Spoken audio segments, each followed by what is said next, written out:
Là, vous vous demandez sans doute ce qu'est en train de faire Virginie.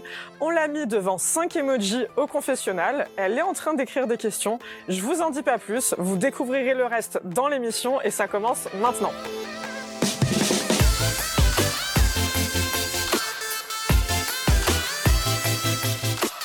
Hello les amis, bienvenue dans Abracadamois, l'émission qui fait disparaître l'image publique et qui fait apparaître le vrai moi des personnalités. Une potion magique à base d'authenticité, d'émotion et d'humain. Hello Virginie Guillaume. Salut Dorit, tu vas bien?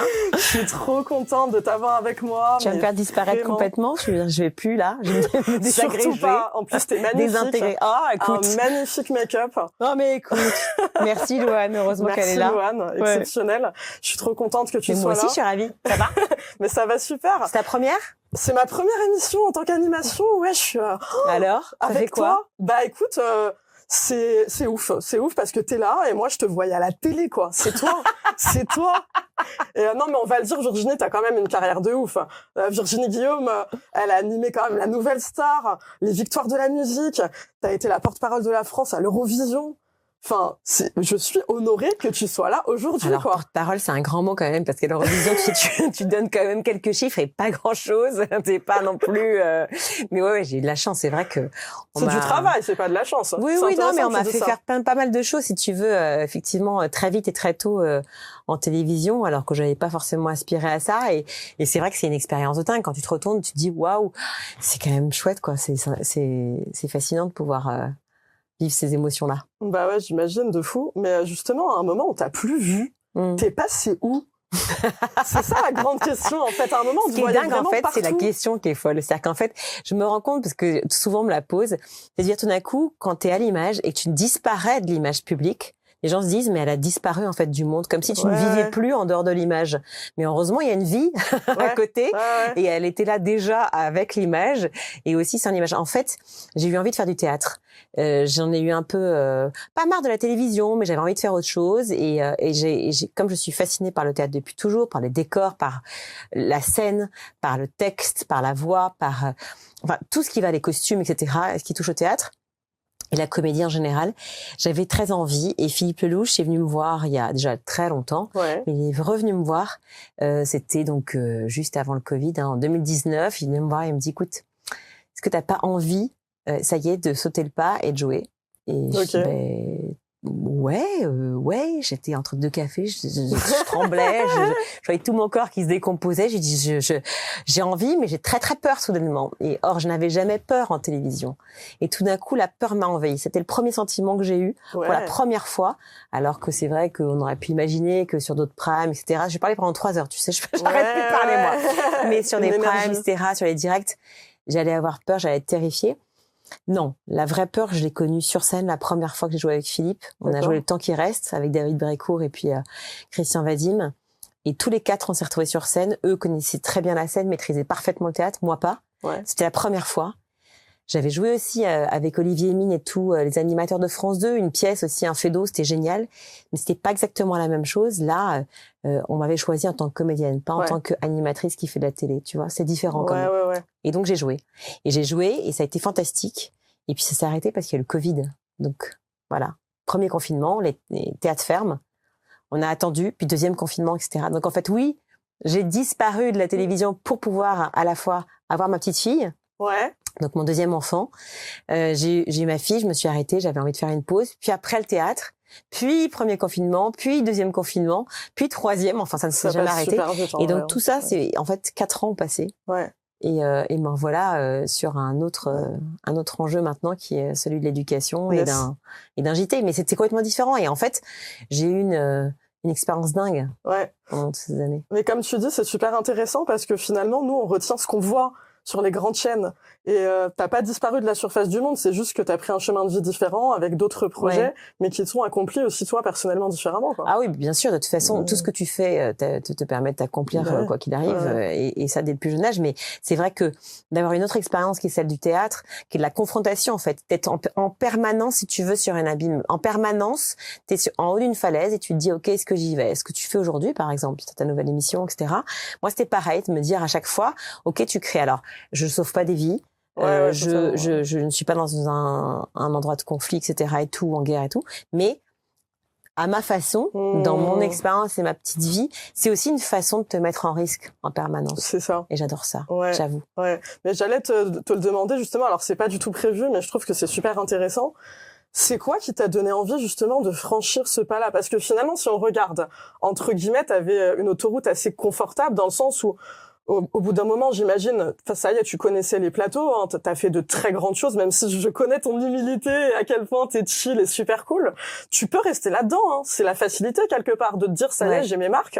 Qu'est-ce qui t'a donné envie de sortir de cette zone de confort-là? Alors, il y a plusieurs choses. Et de prendre le risque de l'échec, justement. Ouais, il y a plusieurs choses. Déjà, c'est cette volonté permanente de te remettre en question. Je suis pas quelqu'un qui suis sûr de moi, et c'est très positif dans mon cas, parce qu'en fait, ça a été négatif par moment, parce que j'ai eu tellement peu confiance que je me suis laissée aussi emporter par ce côté de doute permanent, etc. Mais le doute te construit aussi. Le doute te permet justement en permanence de te remettre en question, de te demander si ça va, de choisir des voies qui sont peut-être plus périlleuses et dangereuses, mais qui sont beaucoup plus porteuses. Et j'avais envie d'autre chose. Ça a été fantastique, ces moments-là de divertissement, de prime et autres. Mais j'avais envie aussi, parce que je suis quand même journaliste à la base, j'ai fait des études de journalisme, j'ai voulu être reporter de guerre quand j'étais plus jeune. Bon, je voulais aussi monter un resto, je voulais aussi créer des parfums, je voulais aussi faire de la scène. Bon, je voulais faire plein de choses. Mais tu vois, il y avait plein de choses qui me donnaient envie. Mais en tout cas, j'avais aussi envie de revenir au journalisme. Donc, cette première chose, c'est la prise de risque. De se dire à un moment, tu prends un risque. La deuxième, c'était pas le journalisme, en fait, qui s'est opéré. C'était le théâtre. Donc de dire, ok, là, c'est plus un risque que je prends, parce que t'es plus en train d'être en interview avec quelqu'un comme on le fait maintenant en échange, tu vois, où finalement, bon, c'est la discussion sympa. Non, là, t'es dans un truc où tu dois porter un texte, t'as une troupe avec toi, donc que toi, tu tombes, bon, mais que tu fasses tomber les autres, là, il y a ton côté humaniste qui ressort. T'as pas du tout envie que ça arrive. Et donc, c'est terrifiant, en fait. Moi, j'étais terrifiée par ça. J'étais pas terrifiée par l'idée que, certes, je devais être bonne comédienne, mais surtout, c'était de porter le texte, de jouer cette mise en scène, de pouvoir être là, de pouvoir être présente sur scène, de pouvoir porter les autres. Et c'est un truc que tu te dis, mais c'est une obsession. Je me réveille la nuit avec à la fois la fascination et l'envie de te dire, OK, il faut que j'y aille. 4 heures du mat, j'étais au top et tout, alors que moi, je suis une grosse dormeuse. J'avais hyper envie d'y aller. Et en même temps, je me suis dit, mais c'est un cauchemar. Qu'est-ce que je fais? Mais pourquoi j'y suis? Mais pas pour toi, pour les autres. Le dépassement de toi par respect des autres, en fait. Les deux. C'est un truc qui s'opère. C'est pas, tu vois, je suis pas que dans un truc altruiste. C'est aussi pour moi. Mais, et la troisième raison qui fait que aussi, j'ai eu envie aussi de faire une pause et de quitter France Télé pour pouvoir peut-être mieux revenir, d'y revenir différemment. C'était un monde qui était très masculin à l'époque. France Télévisions. J'ai rencontré des gens géniaux, des hommes fabuleux, des femmes aussi formidables, mais c'était un monde qui était un peu trop opéré, pensé, voilà, par une équipe. Et c'est bien, ça a changé depuis, et je pense que c'est vécu autrement et c'est pensé différemment. Il fallait que ça change un peu. Heureusement, parce que si on n'évolue pas du point de vue égalité femmes-hommes, on va pas y arriver, en fait. Ouais, alors c'est pas un truc, je dis pas qu'on n'est pas dans à mort les mecs, etc. Pas du tout, non, hein. Clairement au contraire. pas. Non, pas du tout. Sur un point de vue d'équité, et surtout, d'équité, de représentation, et puis surtout, c'est cette idée que tu vas penser aussi les projets différemment, tu vois. Il y avait des femmes formidables qui étaient reporters, qui étaient journalistes et qui portaient l'information différemment. Elles étaient là et elles étaient présentes, mais tu avais peu de présence, si tu veux, par rapport au divertissement et par rapport à la manière dont on vivait les émissions. Alors tu me parles du théâtre comme secteur qui t'attirait et t'as transcendé ça, t'as réussi à le transformer et à oser. C'est très important. On va revenir sur cette notion d'oser parce que bon, on est là pour parler spirituel, vrai, humain. Mais elle rêvait de quoi? La petite Virginie. Virginie, enfant, elle voulait faire quoi? Elle voulait être astronaute, footballeuse, écrivaine. Elle voulait faire quoi? Ça dépend de l'âge, en fait. Si tu me parles avant mes 15 ans, j'avais envie de parcourir le monde, de sauver des vies. C'est-à-dire que je m'arrêtais dans la rue, je voyais un sans-abri, je voyais quelqu'un qui avait faim. Je ne pouvais pas faire autrement que d'aller le voir, lui parler, rester longtemps. Je prenais des cafés sans cesse avec un mec qui s'appelait Francis, qui était avenue de la Grande Armée, qui passait son temps là-bas, qui était malheureusement sans abri, mais qui était un homme génialissime avec qui je discutais, qui qui malheureusement, bon, il n'est plus là aujourd'hui, et qui avait voulu sauver aussi sa femme à l'époque. Enfin, c'était une histoire qui était très bouleversante, et je me rappelle, voilà, j'avais cette espèce de côté très humaniste, bon, alors qui, je pense, arrive très souvent, hein, quand t'es ado, voilà, où tu t'es forcément pris, hein, t'es forcément révolté, et c'est en ça que c'est formidable d'être dans cette période-là. Faut pouvoir la vivre quand on est parent avec ses propres enfants, mais sur le moment, nous, et je pense qu'il faut pas perdre cette innocence-là, ou en tout cas ce côté un peu révolté de vouloir aussi être engagé, parce que c'est ce qui fait que ça te construit dans ta vie. Alors après, on pourrait penser que j'ai oublié ça parce que ma vie a été sur une espèce de truc assez linéaire, mais pas du tout en fait. J'étais bien plus engagée dans ma vie intérieure et intime que dans ma vie professionnelle, mais ça se sait par ailleurs, ça. Mais ça, je vais revenir sur ça justement, cette connexion que t'as entre ton enfant intérieur et aujourd'hui qui t'es, et si tu t'es perdu ou pas. On va y revenir, hein, c'est prévu, t'inquiète pas, parce que ça m'intéresse énormément en plus de t'entendre sur ça. Mais avant, je voudrais savoir, à ton avis, elle dirait quoi, la petite Virginie, si elle te voyait aujourd'hui, si elle voyait tes choix, que ça soit dans tous les chemins de vie que t'as pu emprunter, que ça soit amoureux, que ça soit pro, que ça soit taf, elle dirait quoi? Est-ce qu'elle serait fière de toi, pour toi? Est-ce qu'elle te dirait, mais tu t'es peut-être paumé, ou alors crois plus en toi? Alors, ouais, c'est surtout ça en fait. C'est que tout à l'heure, je t'ai dit avant mes 15 ans, parce qu'en fait après j'ai perdu mon père très jeune, et donc ça a complètement modifié non pas ce que j'étais, mais ma façon de voir la vie. L'innocence, je l'ai perdue évidemment. Bon, je l'avais pas beaucoup plus jeune, mais et j'étais confrontée donc au manque, au problème de la discussion, de l'échange que je pouvais plus avoir avec cet homme, à tout ce que j'allais devenir, puisque lui était c'était un historien qui était très engagé, qui avait fait de la politique, qui avait dirigé France Télévisions, etc. Donc c'était quelqu'un qui connaissait bien ce monde-là. J'avais envie de partager aussi tout ce qui était actualité, monde, politique, échange, valeurs, respect. Aujourd'hui, plus que jamais, on en parle, des conflits géopolitiques. Donc tout ça, j'avais envie de le partager. Je pouvais plus. Alors, je me suis construite comme j'ai pu, aussi parce que il fallait aussi que je puisse quelque part me créer un cocon qui soit un peu plus doux, un peu moins rough, tu vois, pour que je me dise ok, ça va aller. Et ça va aller, en fait, une bulle protectrice. Ouais, mais ça va aller. Si je dois revoir la petite fille que j'étais à l'époque, c'est aie plus confiance en toi et en tes choix. Suis plus tes intuitions. Souvent, j'ai pas voulu suivre mes intuitions parce que non, surtout fais pas ça, fais pas tel truc, fais pas le machin, tu sais. Alors elle est machin, ou lui. Les injonctions de la société, des proches, de tout le monde, ouais. Non, suivons. Je préfère me planter en ayant suivi mes intuitions ou ce que je ressens profondément. Eh ben, c'est super inspirant. J'adore. Moi, il y a une phrase que j'adore, Virginie. C'est de moi. Donc, j'en suis très fière. La meuf extrêmement égocentrique. Ça, c'est magnifique. Celle-là, les pépites. Pour moi, dans la vie, on voit la vraie valeur des gens face à deux situations, c'est l'argent et le pouvoir. Donc, ma question, elle va être très claire. C'est, est-ce que toi, à un moment, tu t'es déjà perdu? Donc, on y vient à ce qu'on disait précédemment. Par rapport à tout ça, tout ce milieu où justement on est autour de ça, hein, dans tout ce qui est médias, entertainment, l'argent, le pouvoir. Et comment tu fais pour rester ancré justement dans ce milieu-là? Alors, je me suis jamais perdue parce que j'ai pas d'argent et pas de pouvoir. Donc, si tu veux, c'est priceless. Voilà. En revanche, j'en ai vu beaucoup qui se sont perdus avec ça. Beaucoup. Et puis, en plus, le pouvoir, c'est quoi? Tu le détermines comment, le pouvoir? C'est très intéressant. Toi, tu le détermines comment, le pouvoir? Mais justement, le pouvoir, si c'est quoi? Ça veut dire quoi? J'ai le pouvoir d'animer une émission. Qu'est-ce que c'est comme pouvoir? C'est rien. J'ai le pouvoir de tout d'un coup de me dire ok, je suis peut-être un élément un peu plus important, ou en tout cas qui compte dans un petit groupe qui va produire une émission de télévision. Quel est le pouvoir? Le pouvoir de faire parler les gens. À la limite, oui. Ce qu'on fait ensemble, si tu veux, se dire à un moment, j'ai la chance d'être pouvoir être un lien, une médiation, un intermédiaire, pour pouvoir générer une discussion, pour pouvoir tout d'un coup faire émaner quelque chose de quelqu'un. Ça, la gravité de notre métier est hyper importante. C'est-à-dire que quand tu vas faire une émission, quelle qu'elle soit du divertissement, du journalisme, etc., ce que tu vas générer, la question que tu vas poser, la manière dont tu vas la poser, va forcément induire une pensée. On se dit toujours qu'il faut que, en tant que journaliste, on soit neutre, etc. On n'est jamais neutre. On peut pas. C'est impossible. des biais humains. On est humain, on a forcément une opinion.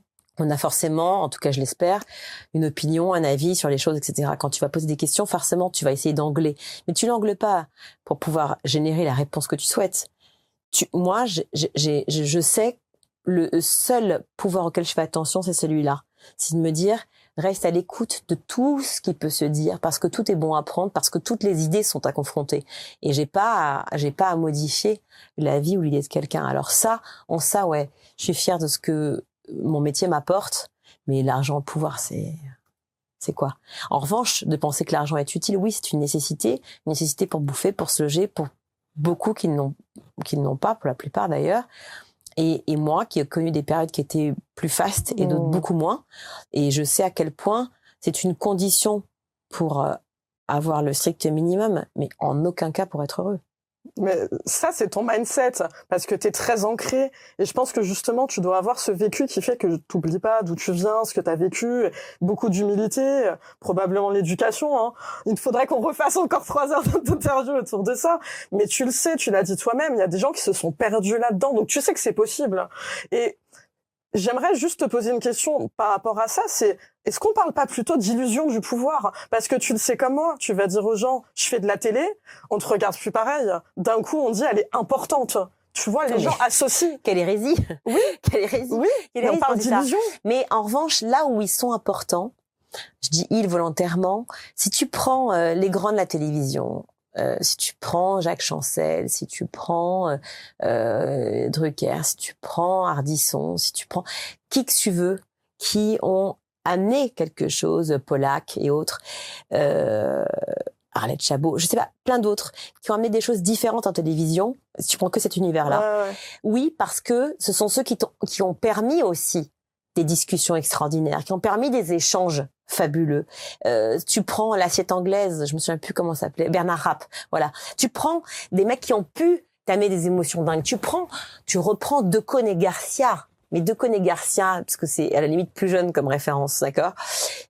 Moi, si tu veux, c'était une façon de voir l'actualité autrement aussi, de voir les invités. C'est qu'est-ce qui m'ont fait rire, mais aussi parce que derrière ce rire-là, évidemment, et tu le vois chez n'importe quel humoriste, c'est toute une idée, une idéologie, des valeurs, etc., qui sont perturbées, qui sont claquées, qui sont remises en cause, etc. On a envie de ça. Donc oui, formidable ce pouvoir-là. Mais sinon, quelle hérésie de croire qu'on a de l'importance, c'est rien. Hyper inspirant et très très humble. Donc bon, j'ai ma réponse, on adore. Mais moi, je vais pas te laisser tomber sur ça quand même. Je vais creuser un peu plus. Je vais te demander du coup, qui t'a vu basculer par rapport à l'argent et au pouvoir. Et si on part, tu vois, dans les bas-fonds un peu sombres de ce milieu, parce qu'on sait qu'il y a des travers, on sait que ça peut justement bifurquer assez vite. Est-ce que tu as eu aussi des propositions peut-être indécentes et un peu chelou dans ce milieu-là? Alors, regarde, ça fait. Oui. Excellent. Non, mais que veux-tu, quoi? Oui, oui. Let's go, on fait tourner la roulette emoji et on découvre tout de suite sur quoi tu vas tomber. On est sur l'emoji téléphone et la question c'est est-ce que tu t'es déjà fait larguer par téléphone? Alors Virginie, ça dit quoi? Non mais attends, j'ai écrit cette question en me disant je vais écrire la question la plus idiote qui soit. Tu vois, quand tu vois un téléphone et que tu parles de couple et d'amour, truc que c'est impossible qu'elle me réponde oui, mais en fait c'est sur moi que ça tombe. Non mais c'est sur ça que ça tombe. Je pense que ça me serait arrivé. J'aurais tellement ri de bêtises humaines. Non, heureusement, ça m'est pas arrivé. Ça t'est jamais arrivé. Mais je te rassure, je me suis déjà fait larguer de manière vraiment surréaliste. Ça m'est arrivé une fois. Bon, en fait, c'est sordide comme histoire. Vas-y, raconte. C'est sordide. J'étais dans un week-end, je sais pas quel âge j'avais, mais j'étais assez jeune. J'étais adulte, hein, j'avais déjà 18 ans ou 20 ans. Et je me rappelle que on a un peu trop bu, je crois. Ouais. Avec les copains. Quand ça commence comme ça. Ce qu'il ne faut pas faire, évidemment. Et je pense que j'étais vraiment pas en forme. Et le mec a dû se dire, vraiment, elle ressemble à rien, la pauvre, quand elle est raide. Le lendemain, il m'a dit, écoute, non, ça va pas le faire, je crois. Je dis, bon, Ok, donc violent comme ça. Mais pas de téléphone, en tout cas, dans l'histoire. Hein. Non, c'est tout comme. C'est pareil. Mais merci pour l'anecdote croustille. Moi, t'as un truc à raconter sur les ruptures un peu chaudes. Pourtant, j'ai pas vomi, maman. Je pense qu'on en a tous un peu des comme ça, surtout quand tu commences à rentrer sur les anecdotes alcool. C'est souvent ça bifurque un peu. Ben merci pour le partage. Je t'en prie. Excellent. Et du coup, on va reprendre sur la partie vraiment profonde mindset et on va retourner sur la caméra, la partie caméra. Et il y a la Virginie forcément caméra allumée avec les spotlights, avec le maquillage, et il y a la Virginie caméra éteinte.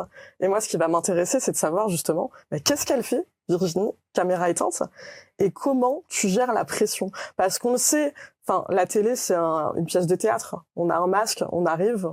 On joue un peu un rôle, alors avec plus ou moins d'authenticité, selon les personnes. Je sais que toi, t'es très authentique et très huile, beaucoup de spontanéité et tout, mais comment tu la gères la pression et qu'est-ce que tu fais une fois que les caméras sont off? Eh bien, je pense que je suis la même. J'arriverai pas à te dire l'inverse. En fait, quand j'ai commencé l'antenne, j'ai fait par hasard, ce métier, encore une fois, c'était pas quelque chose que je voulais faire, et mais le hasard de la vie a fait que j'ai eu des propositions, et donc j'ai fait de l'antenne.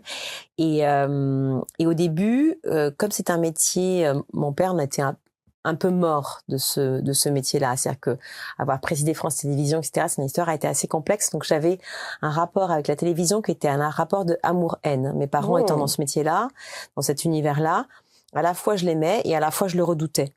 Et donc quand j'ai commencé à faire de l'antenne, je me suis dit c'est pas grave, je vais me protéger parce que de toute façon c'est que de l'antenne.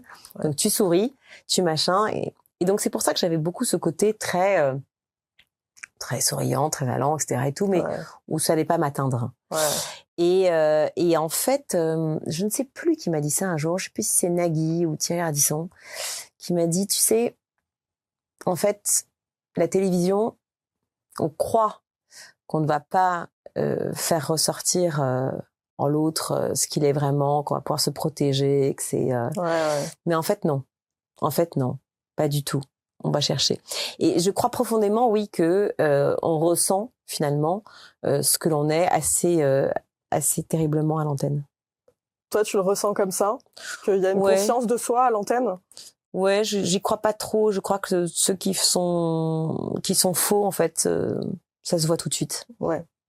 T'en as rencontré, j'imagine, pas mal dans le milieu. je ne sais pas. Je pense que les faux, en fait, ceux qui sont pas tout à fait naturels, sincères, réels, etc., je suis pas sûre qu'ils durent. Ouais. De toute façon, en termes de relations, je pense que c'est pas ouf. Caméra éteinte, on le voit vite. Même en termes de staff. Tu vois, toi, je sais que tu parles à tout le monde. Moi, j'ai mes amis, j'ai ma vie, j'ai toute mon histoire à côté. Enfin, je cherche pas du tout à être copine avec un tel ou un tel. Si ça se fait, tant mieux, mais sinon. Et tu vois, si on parle d'humain, toi, je sais, tu parles avec tout le monde, tu parles avec les maquilleurs, t'es très humaine avec le staff. Et je pense que t'as dû en voir passer, justement, si on parle d'ancrage, si on revient sur, comment gérer tout ça, des gens qui sont pas forcément respectueux avec le staff, avec les gens. Mais non, je t'assure que non, j'arriverai même pas à te dire ça. Tout le monde dit ça, alors que c'est certainement vrai. C'est super intéressant alors. Non, mais c'est certainement vrai. T'as pas vu passer ça dans toute ta carrière Bah non, mais c'est certainement vrai parce que sinon on ne le dirait pas autant. Oh bah ouais. Mais moi, je n'ai pas eu ce problème-là. Je n'ai pas eu à voir en fait une situation comme ça, quoi. J'ai pas eu à voir de personnes ultra désagréables et tout, ou alors des artistes, mais parce que c'est un côté particulier, c'est-à-dire qu'en fait c'est des personnes qui se sentent très mal dans leur peau, ou qui n'étaient pas à l'aise, ou c'est compliqué de pouvoir aussi se donner, se délivrer, etc. Et d'un coup de faire face à un public, à ton antenne et tout, donc forcément tu peux être hyper angoissé juste avant, etc. Donc t'as des réactions qui sont pas toujours ouais, salut, ça va. Non, on peut être aussi un moment d'introspection, de quelque chose d'un peu profond. Donc on peut paraître, mais j'ai pas vu, moi, vraiment, de gens comme ça. C'est ouf, parce que vraiment, moi, quand je discute avec les maquilleurs, un peu, les coiffeurs ou quoi, ou les régisseurs, ils en voient passer à balle. Alors oui, c'est ça le truc, c'est que moi, je fais pas partie de ces staffs-là, donc en fait, peut-être qu'on est comme ça différemment avec moi aussi, tu vois. Peut-être bien. Peut-être que les gens sont pas naturels avec moi aussi. Non, mais tu vois, on en revient à cette notion de pouvoir et d'argent. Les gens, ils se comportent pas pareil aussi. Moi, j'en suis convaincue de ça. Tu te vois, de toute façon, je pense qu'on te regarde pas trop pareil, que les gens, peut-être, ils ont pas... Ça fait 2 fois que ton producteur passe devant la caméra, c'est que c'est la première fois de ma vie que je vois ça. C'est la première fois. Ça, c'est un truc, tu vois. Ça, c'est un nouveau staff. Ah, mais il y a un souci, Alex, tout va bien? Donc le mec se dit, non, je ne ferai pas le tour de la table. Ah, bon, rien à foutre. Ma foi. Ouais, non, mais c'est ça. Non, mais il est tranquille, hein. C'est lui qui fait les montages, donc c'est ça. Après, s'il se démerde, hein, Rien à foutre. Je ne ferai pas 10 mètres de plus. Non, mais c'est qu'il a ce qu'il veut, j'imagine, hein. Sinon, il le ferait pas. Bon, trop cool. Mais tu vois, en termes de coulisses, c'est assez détonnant. Ouais.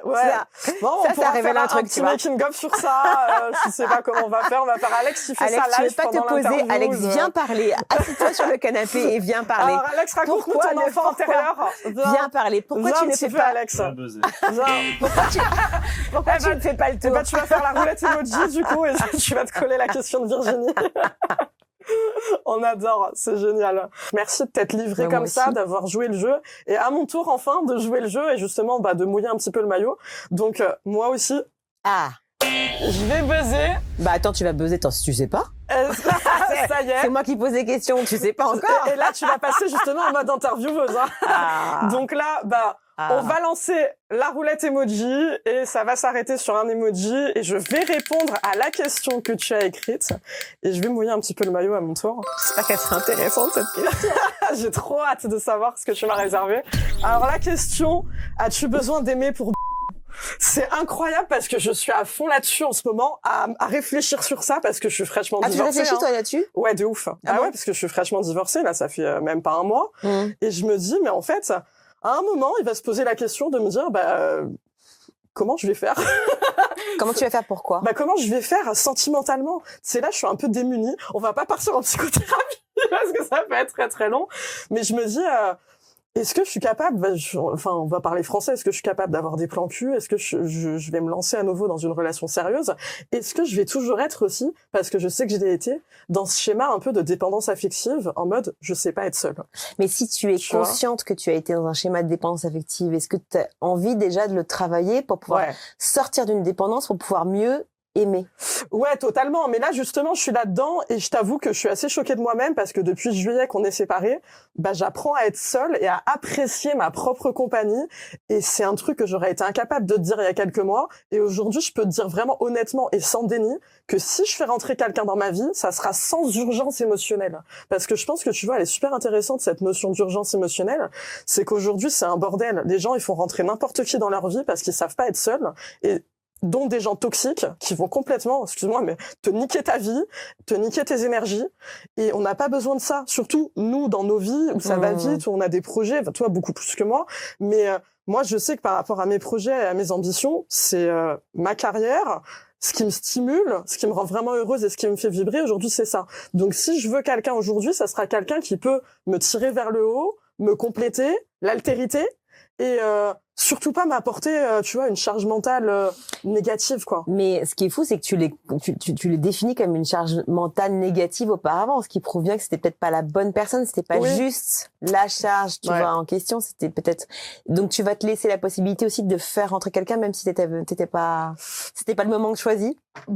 Tu vois, il y a un peu les questions à la con qu'on se pose, on se dit, ouais, mais est-ce que j'ai envie d'aimer encore? Mais tu choisis pas d'aimer, en fait, tu choisis pas de laisser rentrer quelqu'un dans ta vie. Surtout que c'est étrange de se dire, est-ce que t'as envie d'aimer encore? Pourquoi t'aimerais plus? Mais on croit qu'on est contrôle fric sur l'émotion. T'as jamais entendu des gens, toi, tu t'es jamais dit, j'aimerais plus jamais, c'est fini, l'amour, c'est de la merde. Non, jamais, moi. Jamais, moi. Moi, je suis une amoureuse éternelle, moi. Moi, laisse tomber, moi, je suis comme toi, à la base. Mais enfin, comment tu peux vivre sans amour? Comment tu peux vivre sans aimer? C'est impossible. Je suis d'accord avec toi. Je suis tellement d'accord avec toi. Mais surtout, pourquoi faire? Quel est l'intérêt? Ouais, mais je suis d'accord. Pour moi, fondamentalement, on est fait pour partager. Pas forcément vivre à deux. D'accord, mais alors, réponds-moi à la question. C'est pourquoi tu te poses cette question-là? Parce que je me connais. De base, j'ai un vécu un peu beaucoup insécure, tu vois. Ma mère, elle m'a foutu dehors, j'avais 18 ans. Et je sais que j'ai toujours manqué d'amour. Enfin, j'ai été une enfant battue, c'est pas un secret, hein, j'en parle librement et j'ai pas de souci avec ça. Et du coup, je sais que j'ai toujours cherché trop d'amour et quitte à pas savoir être seule. Donc aujourd'hui, je me pose cette question-là en me disant, c'est quoi ta définition de l'amour? Et je pense que quand t'as des relations longues, parce qu'on parle de 9 ans quand même de relations, et quand t'as des séparations douloureuses comme ça qui rebasculent les cartes, parce que c'est un repère que tu perds, quand t'as un vécu insécure, enfin, tes fondations, elles s'effondrent complètement, tu redéfinis l'amour. C'est pour ça que là, c'est surtout qu'en fait, tu vas redéfinir justement ces fameuses fondations pour pouvoir replacer ce qu'est l'amour réellement et comment tu dois être aimé, comment tu peux aimer en retour pour pouvoir justement aimer la bonne personne après. C'est là que ça va être dingue. Exactement. Mais plus sain, en fait, et prendre le temps et Et juste se dire, bah, si je dois être seule pendant, je sais pas, 1 an, 2 ans, c'est ok, et c'est pas grave, en fait. Mais laisse-toi faire. Et voilà. Ça va durer même pas 2 semaines. Voilà. De quoi on parle? Contrôle Tu sais même pas. Voilà. Tu sais même pas. Ouais. Laisse-toi porter par la vie. Tu te fais ta confiance pour le coup. Non, mais oui, de ouf. Là, on oublie les cams, j'adore, c'est génial. Mais pour répondre, en tout cas, à la question, franchement, je pense pas que je suis capable de baiser sans amour. Parce que, je suis quelqu'un de trop spirituel pour ça, et j'ai besoin d'admirer, et, peut-être pas d'être amoureuse, mais d'avoir un début, en tout cas, de sentiment, tu vois. Et je me suis posé la question de me dire, ouais, est-ce que, enfin, t'as pas mal de cul à rattraper quand même. Est-ce que les plans cul, ça serait un truc qui te plairait? Et franchement, non, je pense pas. Je suis trop dans la profondeur de l'esprit romantique, ouais, pour ça, ouais. Merci, Achour. C'est ça, romantique. Donc, je pense pas. Est-ce que je réponds à ta question? Ouais. Voilà. J'ai fait une grande thèse sur l'amour. Bon, Alexandre, tu pourras nous poser les questions qui sont intéressantes par rapport aux valeurs, tu vois, à la vie et tout. J'ai l'impression de poser que des questions, moi, d'adolescente de 12 ans.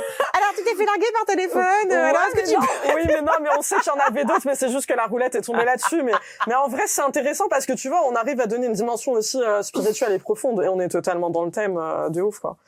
Donc, écoute, je te remercie énormément. Merci à toi. Pour ton énergie, pour ton temps, pour toute, finalement, l'intimité. Tu nous as ouvert les coulisses de ton moi, et on est là pour ça dans Abracadamois. Et je le répète, Virginie, je suis ravie d'avoir fait cette première avec toi. Moi aussi, je suis ravie. Vraiment, j'ai beaucoup d'admiration. Alors, pour ta carrière forcément, mais beaucoup plus pour la personne que tu es, vraiment. Et encore, tu me connais pas. Encore, on se connaît pas beaucoup. Mais merci mais j'ai été frappée par la simplicité et l'humilité, et je tenais à te le dire. Donc voilà, merci pour tout ça. Je te souhaite longue vie évidemment, et longue vie à Abracadamois et à ce programme, parce que voilà, c'est le début d'une longue série. À vous 3. Alex et Achour, vous les voyez pas, mais ils sont là. Ouais, ils sont au top. Ils sont efficaces. Ils vont passer encore devant la caméra. Tiens, Alex, tu peux nous faire un petit... Alex, non mais vraiment les gars, merci d'être là. On a un producteur qui est là, quoi. Vraiment, Alex, il est au top, une rencontre exceptionnelle.